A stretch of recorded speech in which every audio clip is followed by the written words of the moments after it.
Olá, amigos de Carta Capital, sejam bem-vindos a mais um Manda no Zap, o programa dedicado à quixotesca missão de combater as fake news que se alastram por aí. Toda semana é uma batalha perdida, mas eu não desisto, sigo cambaleante, com um pouco de dor estomacal, afinal de contas é difícil digerir tanta desgraceira, né? Nesta edição falaremos sobre a demissão do ministro da Saúde, Nelson Teich, ele que aguentou menos de um mês no cargo. Falaremos também sobre os pratos preferidos de Jair Bolsonaro. Muita gente acreditava que era churrasco, que nada, ele gosta mesmo é de PF. O programa também falará sobre os valorosos patriotas que estão fazendo performances pelo país, zombando das vítimas do novo coronavírus. E também falaremos sobre as fake news de pessoas que estão sendo supostamente enterradas vivas para inflar os números da pandemia e também sobre a onda de curandeiros que está tomando o Brasil. Pensou o quê? Que era só o pastor Valdomiro que estava vendendo suas sementinhas mágicas? Que nada, a competição é grande. Vamos lá, pessoal? Então, se ajeita no sofá, pega o copo com antiácido que o programa já vai começar.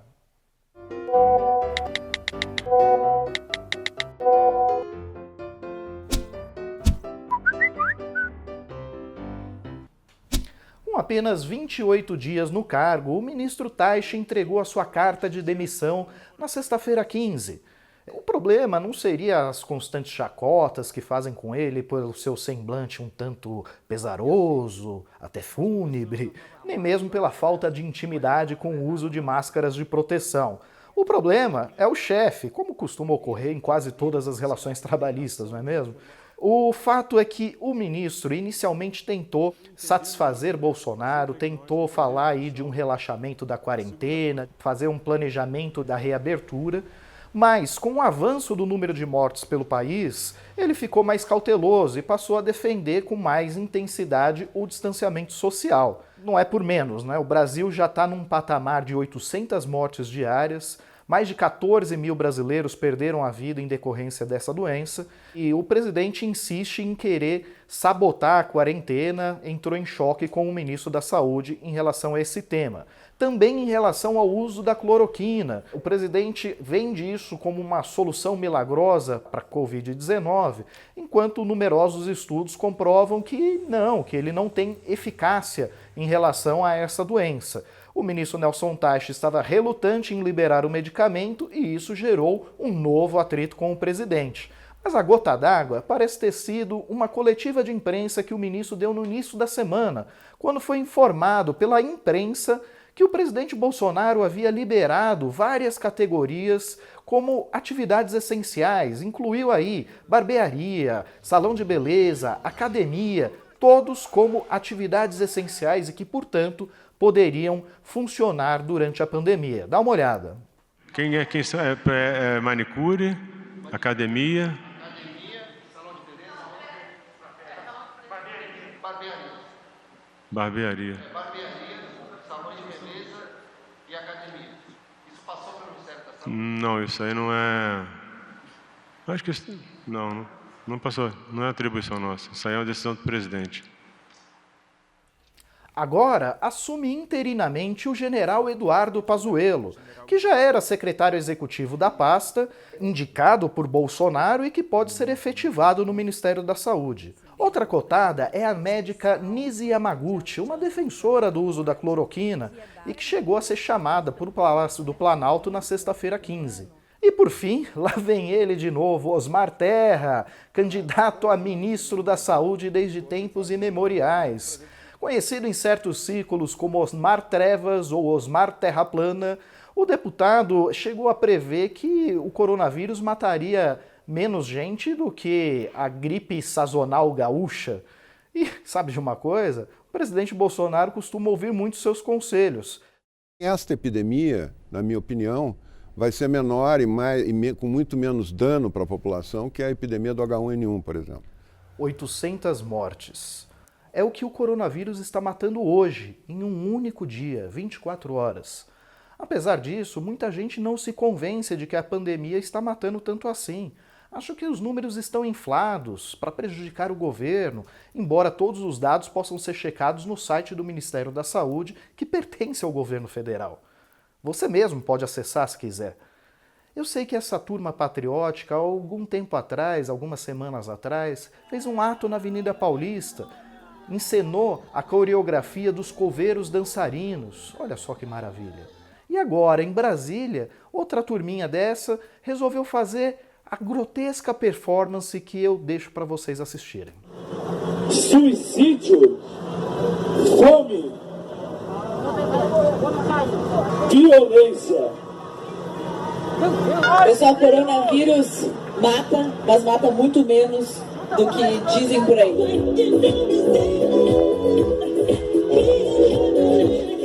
Nesse dia, o Brasil superou a marca de 10 mil mortes pelo novo coronavírus. E sabe onde estava o presidente Bolsonaro? Estou cometendo um crime, vou fazer um churrasco no sábado aqui em casa.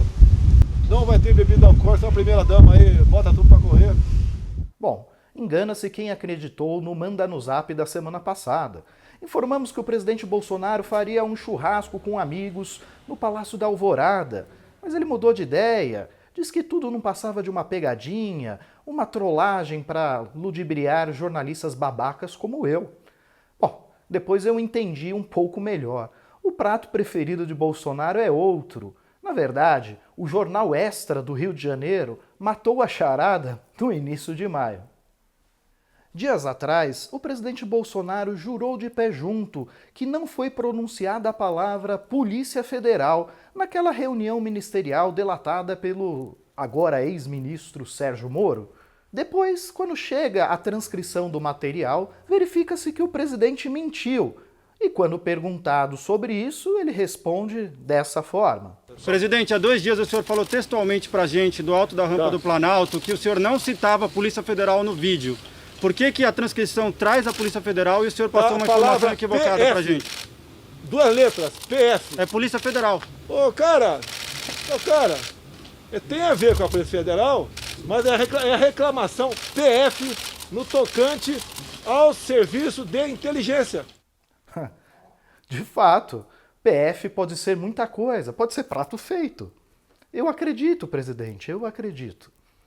Bom, como o churrascão de sábado passado miou, o presidente resolveu fazer um passeio de jet ski pelo Lago Paranoá, em Brasília. Uma neurose, 70% vai pegar o vírus, não tem como. É uma loucura. Bom, é mais um exemplo de que não devemos nos preocupar com a pandemia, não é mesmo? Nada sentiria ou seria, quando muito, acometido de uma gripezinha ou resfriadinho.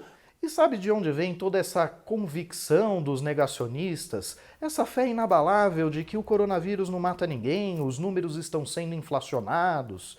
Na indústria da mentira, das fake news. Há algumas semanas eu falei sobre a multiplicação de primos de porteiros denunciando que borracheiros foram computados como mortes por coronavírus, cascata. Falei também sobre as denúncias de caixões sendo enterrados vazios ou com pedras, outra cascata. Mas eu acho que a fake news mais canalha que eu vi até o momento foi nessa semana, quando usaram a imagem de uma senhora agonizando no hospital com uma crise aguda respiratória para inventar a estupidez de que estavam enterrando pessoas vivas em Belém ou em Manaus, porque há versões diferentes dessa mesma mentira, e que a família teria invadido o necrotério local para resgatá-la de lá. Diante do pânico disseminado, as secretarias de saúde do Amazonas e do Pará tiveram de vir a público esclarecer que aquilo era uma mentira, aquilo era uma fake news. Até o diretor do hospital onde ela estava internada teve de vir a público prestar esclarecimentos. Por exemplo, ele esclareceu que aquela senhora não estava no necrotério, ao contrário, estava numa ala do hospital. Ela estava com insuficiência respiratória aguda, aguardando um leito que tivesse respirador para que ela pudesse entrar com o suporte de ventilação assistida. Mas não deu tempo, ela faleceu. Essa é a história dela. Ela faleceu no hospital. Muita gente está morrendo no hospital e muita gente está agonizando porque faltam leitos de UTI preparados para dar suporte a essas pessoas. E tomem muito cuidado com os curandeiros de plantão. O pastor Valdomiro Santiago tentam vender aí umas sementinhas milagrosas pelo propósito de 100 a 1.000 reais. acabou na mira do Ministério Público, que ordenou a imediata retirada dos vídeos que ele andou postando por aí. Saiu barato, viu? Uma mulher de Piraquara, na região metropolitana de Curitiba, prescreveu uma receita caseira para curar o Covid-19, com água sanitária, água oxigenada, vinagre, uma beberagem que, segundo ela, foi receitada por um anjo. Bom, na impossibilidade de prender o anjo, a Polícia Civil indiciou ela por charlatanismo, que é o exercício ilegal da medicina. Imaginem quando as autoridades policiais forem atrás de vendedores de sementes mágicas ou de propagandistas de remédios que não têm eficácia comprovada. Já pensou? Bom, pessoal, por hoje é só. Eu agradeço muito pela audiência de todos. Se você gostou desse vídeo, curta, compartilhe, inscreva-se em nosso canal e manda no zap da família, manda no zap da turma do condomínio, da tia Vera, que gosta de receita caseira para tudo, de Joanete a Covid-19. Protejam-se dos pandemitos, um forte abraço e até a próxima semana.